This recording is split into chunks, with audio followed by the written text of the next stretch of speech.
What do you need God to provide? Find out how you can trust God to provide for you in this episode of 5 Minutes Closer.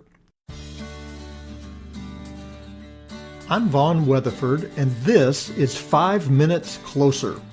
For the next 5 minutes, let's explore some biblical truths and apply them to your life. No podcast, including this one, can transform your life or give you what you really need. Only Jesus can do that. You can find out why in what I've called the first five episodes of 5 Minutes Closer. Each following episode explores scriptural truths that, if you follow them, will bring you 5 minutes closer to the person God created you to be. Let's see if we can get you 5 minutes closer. There's nothing quite like the feeling of finally reaching your destination and not having what you need. You get to the football game only to realize you left your tickets at home. You arrive at your locked office only to find out you left your keys in the pocket of your other coat. You come home on your wife's birthday only to remember you forgot to pick up flowers. How quickly can you make a trip to the nearest all-night florist?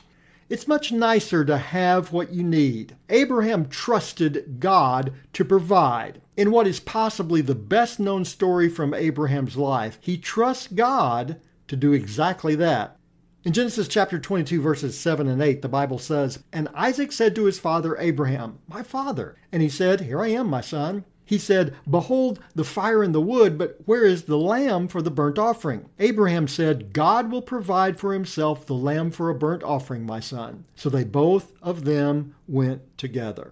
This account would be incredibly strange if it were not so familiar. God makes an unheard of request in verse 2 of Genesis chapter 22. He said, "Take your son, your only son Isaac whom you love, and go to the land of Moriah and offer him there as a burnt offering on one of the mountains of which I will tell you." Yikes! God commands Abraham to do the unthinkable, to sacrifice his son. And this was no ordinary son. This was the son Abraham and Sarah had prayed for, had longed for, had all but given up hope that they one day would have. This was the son that God had promised, the son through whom God had promised to build a great nation. None of what God was asking Abraham to do made any sense. But Abraham loaded his donkey with wood, took his son, and headed to Moriah.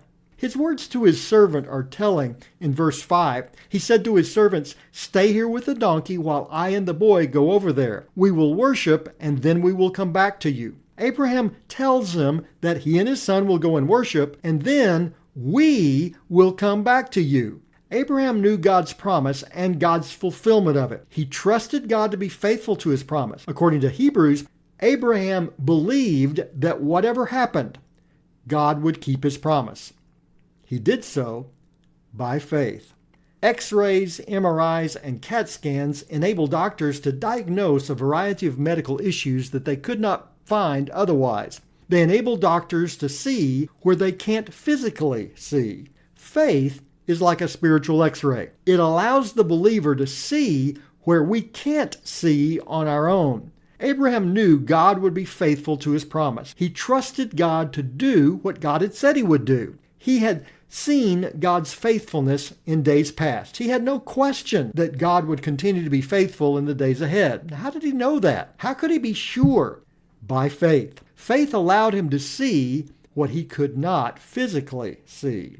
Faith allowed him to see that God would be faithful if Abraham moved his family. Faith let Abraham know that he and Sarah could have a son even in their old age.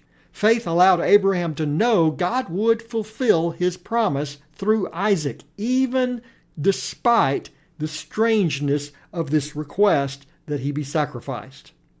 Abraham knew all of this by faith. We can know the same. Through faith, we can see God will be faithful. Sometimes that's hard.